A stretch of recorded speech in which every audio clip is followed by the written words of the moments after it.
नवनीता है, आप देख रहे हैं एलपी केमिस्ट्री पीजीटी और हम लोग पढ़ रहे हैं सॉल्यूशन चैप्टर, जिसमें काफ़ी चीज़ें ख़त्म हो चुकी है और इसमें केवल हो रहा है क्वेश्चन की प्रैक्टिस। जो लोग सॉल्यूशन टॉपिक पढ़ चुके हैं वो इस क्वेश्चन को सॉल्व कर लेंगे, लेकिन मैं ये कहूँगी यदि नहीं भी पढ़े हैं, जैसे मैं बता रही हूँ जो फार्मूला है उस पे रखते जाएंगे तो अपने आप ही सॉल्व कर ले जाएंगे, ठीक है। लेकिन पीजीटी के लिए सारा है, तो मैं तो कहूँगी आप थ्योरी भी पढ़िए, क्योंकि उसमें से भी कहीं से भी पूछ लेता है, ठीक है।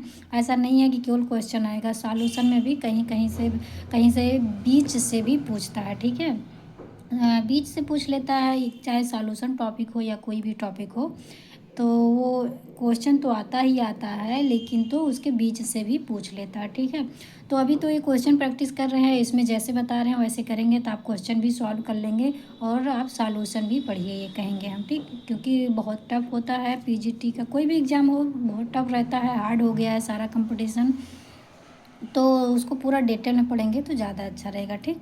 बट जो लोग टॉपिक पढ़ चुके हैं पूरा थियोरेटिकल वाला, तो उनके लिए तो बहुत ही अच्छा ही रहेगा, ठीक।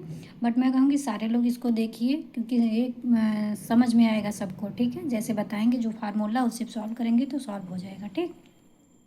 लेकिन ये है कि ज़्यादातर क्वेश्चन ही आते हैं, बट उसमें से भी कहाँ पूछ ले कोई पता नहीं है, ठीक। इसका वैसे भी पेपर होने वाला है, इसी में 9-10 मई को होगा 2026, ठीक। यूपी पीजीटी का। तो वैसे ईएमआरएस का तो हो ही चुका है, लेकिन एक पेपर और होने वाला है जीआईसी का, उसमें उन सब में भी ये बहुत इंपॉर्टेंट है, ठीक। तो स्टार्ट करते हैं, बट स्टार्ट करने से पहले एक रिक्वेस्ट है, जो लोग न्यू हैं प्लीज़ चैनल को सब्सक्राइब करें, अपने फ्रेंड में शेयर करें एंड वीडियो को लास्ट तक देखें, कैसा लगा कमेंट में ज़रूर बताएं और लाइक शेयर सब्सक्राइब जरूर करें, ठीक। सो स्टार्ट करते हैं ये क्वेश्चन, जिसमें हमें ऑस्मोटिक प्रेशर निकालना है। इसके पहले मोलैलिटी और काफ़ी चीज़ें पढ़ चुके हैं। आज देखेंगे ऑस्मोटिक प्रेशर कैसे निकाला जाता है, ठीक है। तो ये है find out the osmotic pressure, जिसमें ये वैल्यू दिया गया है 0.25 mole aqueous of urea at 27 degree C, यानी कि सेल्सियस होता है ये। एंड इसका आर का वैल्यू दिया गया है, ये आर का वैल्यू दिया गया कितना, आर इक्वल टू 0.082 लीटर, ये लीटर है, ठीक है, लीटर एटीएम पर केल्विन पर मोल, ठीक। यदि आर का वैल्यू लीटर एटीएम पर केल्विन पर मोल में है तो उसका वैल्यू इतना ही होगा 0.082, ठीक। अगर 0.082 है तो उसका जो ये यहाँ का यूनिट होता है लीटर एटीएम पर केल्विन पर मोल होता है, ठीक। और आर का वैल्यू यदि कैलोरी में होता है तो वहाँ पे 2 होता है, 2 कैलोरी, आर इक्वल टू 2 कैलोरी यदि कैलोरी में रहेगा तब, ठीक है। और एक वैल्यू और भी होता है 8.314 करके है, पूरा क्लियर नहीं है, बट वो भी रहता है, वो दूसरे यूनिट में रहता है, ठीक है। ये यूनिट चेंज रहता है, बट आर का वैल्यू 2-3 है। तो देखिए पहले कोई भी क्वेश्चन सॉल्व करने से पहले ये देखेंगे क्या पूछ रहा है, फिर उसके बाद देखेंगे क्या क्या गिवन है, ठीक है। तो यहाँ पे देखिए फाइंड मतलब पता करना है क्या चीज़, ऑस्मोटिक प्रेशर, जिसे हम पी से या पाई से भी रिप्रेजेंट करते हैं, ठीक। ये निकालना है हमें, ये चीज़ दिया है, क्या दिया है, ये मोल दिया गया है, यानी कि कंसंट्रेशन दिया गया, ठीक। कंसंट्रेशन दिया गया है, आर का वैल्यू दिया गया है, टेम्परेचर दिया गया है। अब हम निकाल लेंगे ऑस्मोटिक प्रेशर। और कैसे निकालेंगे, ये देखिए फार्मूला है ऑस्मोटिक प्रेशर निकालने का, ठीक। तो ये है P = CRT। अब ये अगर यदि आपको पता है कैसे आया है तो ठीक है, नहीं तो हम लोग थोड़ा सा देख लेते हैं ये कैसे आया है, ठीक। ये आप लोग जानते हुए होंगे, जो एक फार्मूला है PV = ठीक है, ऐसे होता है। तो हम क्या कर रहे हैं, ये V को इधर अगर हम करेंगे तो ये आ जाएगा N/V, ठीक है।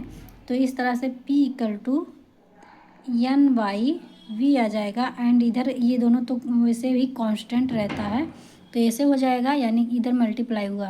अब देखिए N/V हो गया।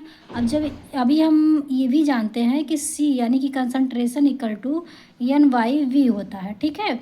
अब C = यदि N/V होता है तो हम N/V के स्थान पे C पर रिप्रेजेंट कर सकते हैं। तो देखिए ऐसे हो जाएगा P = C, इधर RT है तो हम उसको ऐसे ही सेम लिख लेंगे ये। अब देखिए यही फार्मूला हमारा बन गया। P=CRT। अब देखिए R का वैल्यू दिया है, T का वैल्यू दिया है, C का भी वैल्यू दिया है। हमें ये चीज़ निकालना है, प्रेशर निकालना है, जिसे हम बोल रहे हैं ऑस्मोटिक प्रेशर। ठीक, अब आराम से निकल जाएगा। अब इससे देखिए यही चीज़ सेम यही आ गया हमारा फार्मूला। अब इसमें हम सारा वैल्यू रख देंगे। ये देखिए C=0.25 दिया है, R= दिया है, एंड T ये जो 300 आ गया है, आपको लोग को पता ही होगा, 27 दिया है। यदि ये डिग्री में दिया गया है, डिग्री C में यानी कि सेल्सियस में, तो हम इसे केल्विन में चेंज करते हैं। और केल्विन में चेंज करने के लिए जितना है ये, तो उसमें 273 ऐड कर देते हैं। ठीक है, ये 27 है और हम 200 एक मिनट 270 3 73 ऐड कर देंगे। ठीक है, तो इसको ऐड करेंगे, 7 3 10 हो जाएगा और 7 2 9 हो जाएगा। यहाँ से एक जो बचा है 10, एंड एक इसमें भी बचा 2 और एक 3, तो ये आ गया 300 केल्विन। ठीक है, इतना आ गया। तब ये देखिए ये बच गया, ये बन गया आपका टी का वैल्यू इतना। अब जब हम इसको सॉल्व करेंगे तो हमारा आंसर कितना आ जाएगा, ये चीज़ हमारा आंसर आया है। क्या चीज़ है? ऑस्मोटिक प्रेशर आया। ठीक है, 6.15 सारा वैल्यू हमने रख दिया है। ये सी का वैल्यू, ये आर का वैल्यू, ये टी का वैल्यू। ठीक, अब इसको सॉल्व करेंगे, यानी कि जब इसमें गुणा करेंगे तो हमारा आंसर आ जाएगा 6.15।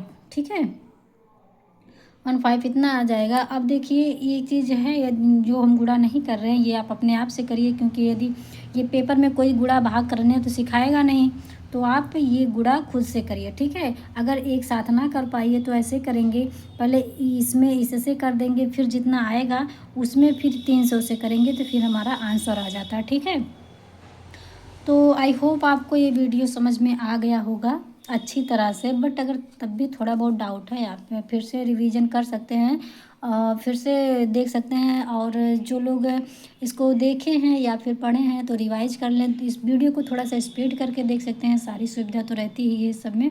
आप वीडियो को स्पीड करके देख लीजिए, रिवाइज हो जाएगा। आप जितना ही प्रैक्टिस करेंगे उतना ही सही रहेगा। ठीक है, सो आज के लिए इतना ही। बट एक ये बोलेंगे कि जो लोग यहाँ तक पहुँचे हैं उसका थैंक यू। बट वीडियो कैसा लगा कमेंट में ज़रूर बताइएगा, और लाइक शेयर सब्सक्राइब जरूर करिएगा। सो आज के लिए इतना ही, मिलते हैं नेक्स्ट वीडियो में, तब तक के लिए बाय बाय।